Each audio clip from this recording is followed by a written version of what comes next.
दुनिया की मशहूर मैगजीन द इकोनॉमिस्ट ने भविष्यवाणी की है कि 2024 में पाकिस्तान दिवालिया हो जाएगा। उसको कोई नहीं बचा सकता है क्योंकि पाकिस्तान के ऊपर इस वक्त भारी कर्ज है और अब वो उसको चुकाने की हैसियत में नहीं है। सऊदी अरब, यूएई और चीन जैसे दोस्तों ने भी पाकिस्तान से साफ साफ कह दिया है कि पहले आईएमएफ से कर्ज लीजिए, फिर वो उनको पैसा देंगे।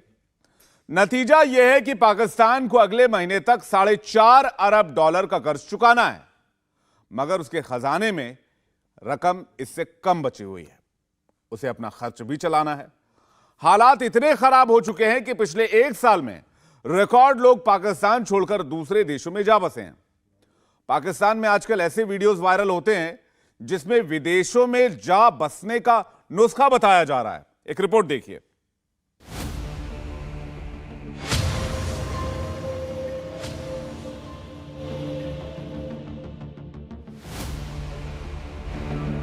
ठीक है, 50 किलो आटा, 70 किलो चीनी, 25 चाय के पैकेट, 50 किलो चावल। ठीक है, हाँ मैं जा रहा हूँ। तो क्या हो गया भाई, तुम्हारे घर पे कोई बड़ी दावत है क्या? दावत? अबे भाई तुम्हें नहीं पता क्या मुल्क डिफॉल्ट होने वाला है? तो डिफॉल्ट होगा तो तुम ऐसे जंगी हालत में क्यों भाग रहे हो? भाई जब मुल्क डिफॉल्ट होता है ना तो ना कुछ खाने को होता है, ना कुछ पीने को होता है, ना तेल होता है, ना गाड़ियाँ चलती हैं, ना दफ्तर खुलते हैं और ना ही स्कूल खुलते हैं। वैसे क्या मतलब होता है डिफॉल्ट होने का तुम्हारी नज़र में? मुल्क बिल्कुल ख़त्म हो जाता है। पाकिस्तान पर दिवालिया होने का खौफ तारी है। दिवालिया यानी डिफॉल्ट, मतलब मुल्क का खजाना खाली। पाकिस्तान की न्यूज चैनलों पर अब यही ब्रेकिंग न्यूज चल रही है कि मुल्क की जेब खाली है, बहुत कंगाली है। पाकिस्तान डिफॉल्ट के दहाने पर मईशत तबाहाल, जल्द डॉलर तीसरी सेंचुरी करने वाला है। शरह सूद 23% हो जाएगी। इकोनॉमिस्ट इंटेलिजेंस यूनिट ने तजर्बाकारों की हुकूमत का कच्चा चट्टा खोल दिया। रिपोर्ट में सियासी अदम इस्तेहकाम को बदतरीन मुआशी सूरत हाल का जिम्मेदार करार दिया गया। रिपोर्ट के मुताबिक सियासी अदम इस्तेहकाम के बाइस पाकिस्तान डिफॉल्ट के दिहाने पर है। बचने के लिए नया IMF प्रोग्राम लेना पड़ेगा। इकोनॉमिस्ट इंटेलिजेंस यूनिट के मुताबिक डॉलर 2025 में 302 रुपए का हो जाएगा। शरह सूद मजीद 2% इजाफे के बाद 23% होने का इम्कान है। रिपोर्ट के मुताबिक बेरोजगारी इस साल 9.60%, अगले साल बढ़कर 9.90% हो जाएगी। पाकिस्तान की इज्जत की गठरी खुल गई है तो महंगाई ने जीना मुहाल कर रखा है। इस्लामाबाद से कराची तक, पेशावर से लाहौर तक टीवी स्क्रीन पर यही ब्रेकिंग न्यूज चल रही है कि अब तो पाकिस्तान ने महंगाई के मामले में श्रीलंका को भी पीछे छोड़ दिया है। अमेरिकी जरीदे ब्लूमबर्ग ने अपनी रिपोर्ट में कहा है कि पाकिस्तान महंगाई में इजाफे की शरह में श्रीलंका से भी आगे निकल गया है। ब्लूमबर्ग के मुताबिक पाकिस्तान में महंगाई की शरह एशिया में सबसे ज्यादा है। पाकिस्तान की करेंसी श्रीलंका से कमजोर और ग़िज़ा में श्रीलंका से महंगी है। अप्रैल में महंगाई की शरह 36.4% रही, जो 1964 के बाद सबसे ज्यादा है, जबकि श्रीलंका में अप्रैल के दौरान महंगाई की शरह 35% रही। महंगाई नए नए रिकॉर्ड बना रही है तो घर का खर्च चलाने में जनता की खटिया खड़ी हो गई है।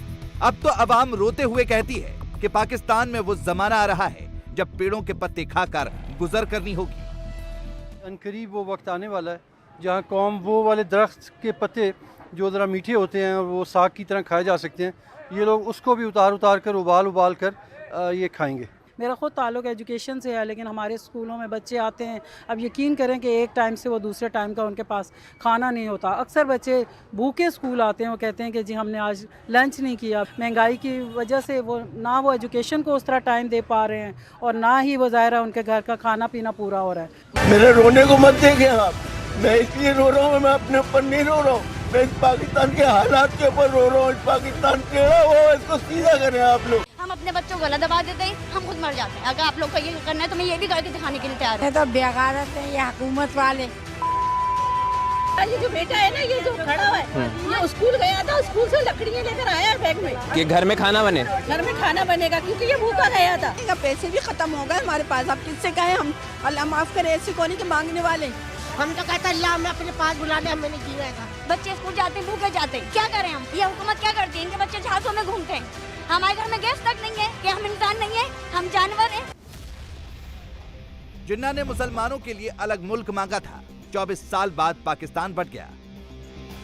और आजादी के 75 साल बाद पाकिस्तान एक ऐसा मुल्क बन गया है जहां कोई रहना नहीं चाहता। हालात इतने खराब हैं कि पिछले 1 साल में सबसे ज्यादा पाकिस्तानियों ने मुल्क छोड़ा है। जो अवाम है वो तीसरी तरफ हैं, जो कि बड़ी बेबसी की तस्वीर बने हुए सारी चीज़ों को देख रहे हैं। हम देखते हैं कि जो आजकल जो एक सफ़ेद पोश तबका भी है, उनके जो हालात व वाक़यात हैं वो बयान करने के काबिल नहीं है। इस तरह के अफराद जो बड़ा अपने हालात के ऊपर एक पर्दा डाल के रखते थे, आजकल आटे की लाइनों में हमें खड़े हुए नज़र आ रहे हैं। और जो अवाम है उनका जो हुक्मरानों के तौर तरीके हैं और एक ओवरऑल जो मौजूदा जो निज़ाम है उसके ऊपर से एतमाद इस तरीके से हमें उठता हुआ नज़र आता है कि जैसा कि आप लोग जानते हैं जो सर्वेज होते हैं, उसमें एक एग्जाम्पल है गैलप सर्वे की, तो उसमें अवाम की अक्सरियत ने जो तमाम मौजूदा सियासी जमातें हैं उनके ऊपर अदम एतमाद का इजहार किया और कहा कि एक नई सियासी जमात की पाकिस्तान में ज़रूरत है। कहीं पर अनफॉर्चुनेटली इस जमहूरी निज़ाम के होते हुए जहाँ दुनिया इस नतीजे पर पहुँच चुकी है कि जमहूरियत ही एक ऐसा निज़ाम है जिसके अंदर तमाम जो अवाम होते हैं किसी भी मुल्क के और बिलखुसूस नौजवान, ह्यूमन राइट्स, हर हवालों से एक बेहतर निज़ाम होता है। लेकिन हमारे यहाँ नौजवान हमें मुख्तलिफ निज़ाम के हवाले से बहस करते हुए भी दिखाई देते हैं और उनका कसूर नहीं है, बेबसी बहुत ज़्यादा है। इसका एक आलम यह भी है कि एक रिकॉर्ड तादाद में नौजवान पाकिस्तान से बैरून मुमालिक में रवाना हो चुके हैं। पिछले अगर सिर्फ 1 साल का रिकॉर्ड देखा जाए तो पाकिस्तान की तारीख में इतनी बड़ी तादाद में स्किल्ड लेबर कभी पाकिस्तान से बाहर नहीं गया, जिसको ब्रेन ड्रेन का लफ्ज़ इस्तेमाल उसके लिए किया जाता है। पाकिस्तान को डिफॉल्ट का डर किस कदर है, इसे आप एक वीडियो से समझ सकते हैं। पाकिस्तान के सोशल मीडिया इन्फ्लुएंसर्स लोगों को बता रहे हैं कि वो अपना देश छोड़कर जाएं तो कहां बसे तो उनके लिए अच्छा होगा। मैं कहीं नहीं जा रहा। However, a lot of Pakistanis are moving out of Pakistan and rightfully so। जिसका जहाँ रिस्क लिखा है, अल्लाह की मर्जी से ही सब जाते हैं ना, इतना तो ईमान है हमारा। आज ही मेरी बेगम भी दिखा रही थी भाई, कोई इन्फ्लुएंसर है जो जिनकी रील थी कि जी खैर खैरियत से ऑस्ट्रेलिया पहुंच गई है, गुड फॉर हर। अब हो ये रहा है कि बहुत से लोग पाकिस्तान से जा रहे हैं और बहुत से लोगों की ख्वाहिश है कि भाई हमें पाकिस्तान में रहना है क्योंकि उनको शायद पसंद है 11वीं सदी में रहना, but that's their own choice. However, a lot of Pakistanis are moving out। वो क्या है जी, आपके अरब ममालिक। पाकिस्तानी पासपोर्ट पे आज भी आपका वीज़ा लग जाता है, लोग वहाँ पहुँच जाते हैं। आप पढ़े लिखे ना भी हो, मजदूर की भी नौकरी लग जाती है। वाइट कॉलर भी वहाँ जाते हैं, ब्लू कॉलर भी वहाँ जाते हैं, नौकरी लग जाती है। लोग अपनी फैमिली मूव कर लेते हैं, घर वर ले लेते हैं वगैरह वगैरह। अच्छा, लोगों को इन अरब ममालिक में जाके कोई कल्चर शॉक नहीं होता, राइट। अगर आप मुल्तान से गए तो गर्मी प्रीटी मच सेम ही होती है, दूसरे इलाकों से गए तो ज़रा गर्मी ज़्यादा लगती है। हाउएवर, आपको खाने पीने की कोई दिक्कत नहीं है, हर जगह हलाल मिलता है, अजान की आवाज़ आती है, कल्चर कोई इतना डिफरेंट नहीं है। लगता है कि आप पाकिस्तान में कोई 8000 साल बाद आ गए हैं, तरक्की वरक्की दिख रही होती है आपको, राइट। खैर अब तो क्या ही चीप है, डॉलर कहां से कहां पहुंच गया, अब तो दुबई जाना भी एक लग्जरी में आ गया। पाकिस्तान में ऐसी भगदड़ क्यों मची है, इसकी वजह भी जान लीजिए।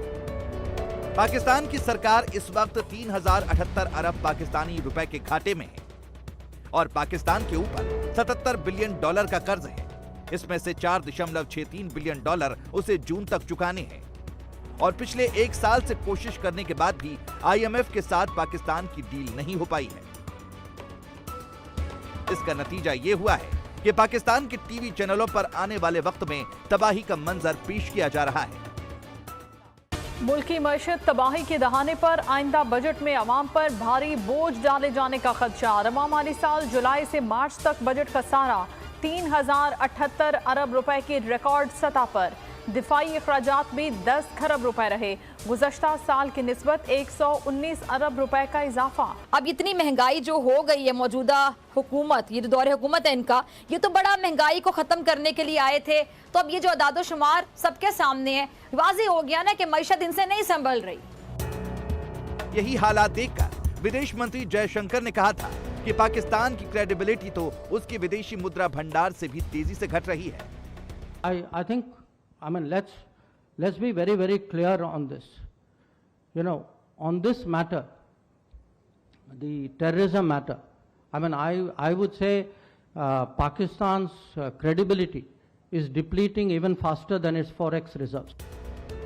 पाकिस्तान के टीवी चैनलों पर तो अब ज्योतिषी बैठने लगे हैं जो ये बताते हैं कि आने वाले समय में मुल्क की माली हालत कैसी होगी और अवाम उसके हिसाब से क्या तैयारी करे। देखिए, कार्ड जो है वो एम्परर का कार्ड है और फिर यहाँ पर 9 ऑफ कप्स का कार्ड है, स्ट्रेंथ का कार्ड है। महंगाई तो जो है वो आउट ऑफ कंट्रोल होती हुई नजर आ रही है और पहले भी मैंने बताया था कि डॉलर जो है वो 300 तक जाएगा, तो पेट्रोल भी मुझे लगता है कि आउट ऑफ कंट्रोल होता हुआ नजर आ रहा है, बढ़ता हुआ नजर आ रहा है। लेकिन हो सकता है आज नहीं तो कुछ दिन बाद बढ़ जाए। तो 2-4 दिन में मुझे क्योंकि लोग इसकी ये जो कह रहे हैं है कि वो- पेट्रोल और डीजल दोनों जो है डॉलर और पेट्रोल 300 तक जाएंगे। सोना भी 3 लाख तक जी जाएगा बिल्कुल सोना। कह रहे हैं, यहाँ का कार्ड है, कुछ भी हो सकता है। तो आगे बढ़ती हुई नजर आ रही चीजें, पीछे होती हुई नजर नहीं आ रही कि डॉलर पीछे नहीं होगा, बढ़ेगा ही, और पेट्रोल भी बढ़ता ही नजर आ रहा है कि कम होता हुआ नजर नहीं आ रहा।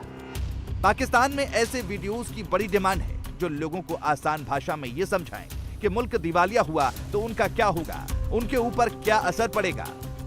डॉलर उधार लेता है और उस उधार को उतारने का जब वक्त आ जाता है, या उसकी किस्त वापस करने का, या उसके ऊपर सूद वापस करने का, और जब मुल्क के पास पैसे नहीं होते तो वो अपने आप को डिफ़ॉल्ट डिक्लेयर करता है। डिफ़ॉल्ट कर गए तो क्या होगा भाई, तुम समोसे पकोड़े नहीं खा सकोगे। भाई पाकिस्तान में खाने पकाने का मतलब एडिबल ऑयल इंपोर्ट होता है, पाकिस्तान में क्रूड ऑयल भी इंपोर्ट होता है, जो बाद में यहाँ की रिफाइनरी से कभी डीजल बनता है, कभी पेट्रोल बनता है, और कभी दूसरे ईंधनों में तब्दील किया जाता है। इसी से बिजली भी बनती है। पाकिस्तान में गाड़ियों के इंजन भी इंपोर्ट किए जाते हैं, और पाकिस्तान में बहुत सारी मशीनरी जिनसे हमारा मैन्युफैक्चरिंग और टेक्सटाइल सेक्टर चलता है वो भी इंपोर्ट होते हैं। तो अगर पाकिस्तान डिफ़ॉल्ट कर जाता है, उस सूरत में उसको कोई बाहर का मुल्क कोई सामान इंपोर्ट करने की इजाज़त नहीं देगा, मतलब लेटर ऑफ क्रेडिट उसको नहीं देगा। लेटर ऑफ क्रेडिट ऐसे काम करता है कि जब आपको कर्जा चाहिए होता है तो आप बाहर के किसी बैंक को ये लिख के देते हो, और वो बैंक फिर उस कंपनी को जिसने या तो कर्जा देना होता है और या तो कोई चीज़ फराहम करनी होती है, उसको लेटर ऑफ क्रेडिट अप्रूव करके देता है कि हाँ मैं गारंटी लेता हूँ कि ये जो शख्स है, या ये जो कंपनी है, या ये जो मुल्क है, ये पैसे तुम्हें वापस करने की सकत रखता है। लेकिन डिफ़ॉल्ट हो जाने के बाद हमें ये लेटर ऑफ क्रेडिट नहीं मिलता।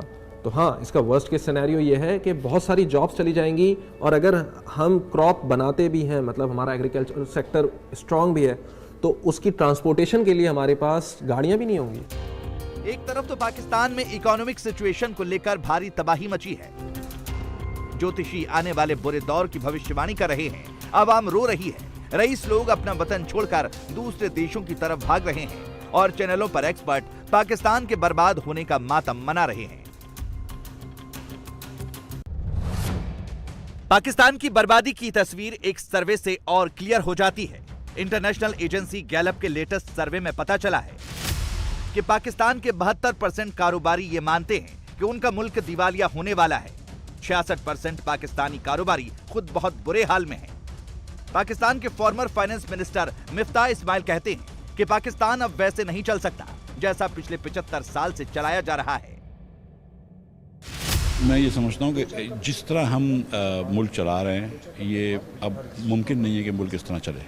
हमको अपने पूरे निज़ाम को बदलना पड़ेगा। ये निज़ाम फेल हो चुका है। इस निज़ाम ने आपके 75% बच्चों को तालीम से दूर रखा है। इस निज़ाम ने आपके 60% बच्चों को स्टंटेड या वेस्टेड छोड़ा है। इस निज़ाम में 20 लाख बच्चा रोज़ रात को भूखा सोता है। ये कौन किस काम का निज़ाम है? इस निज़ाम ने क्या बेहतरी की है कि तालीम दी है, हेल्थ दी है? इस निज़ाम ने आपको पानी पीने का साफ़ पानी दिया है? इस निज़ाम ने आपको क्या लॉ एंड ऑर्डर दिया है? इस निज़ाम ने आपको टेररिज्म से बचाया है? इस निज़ाम ने आपको एक्सट्रीमिज्म से बचाया है? इस निज़ाम ने आपको क्या दिया है? 75 साल पाकिस्तान को बने हैं। कैसे रिप्लेस कैसे करेंगे? ये रिप्लेसमेंट करके आप आइडियल जो निज़ाम बात कर रहे हैं, जो होना चाहिए, वो कैसे लाएंगे, क्या करेंगे? हर दुनिया के मुल्क से हम पीछे हैं, तो हमको सोचना पड़ेगा कि हम ये क्या चेंज तब्दीलियाँ करें आइन में, कि ये आइन हमारा जो है ये हमारे लिए कारामद साबित हो। ये आइन तो कारामद नहीं है, ये तो नाकारा हमारे लिए है। पाकिस्तान की सबसे बड़ी उम्मीद इंटरनेशनल मॉनिटरी फंड यानी IMF से है।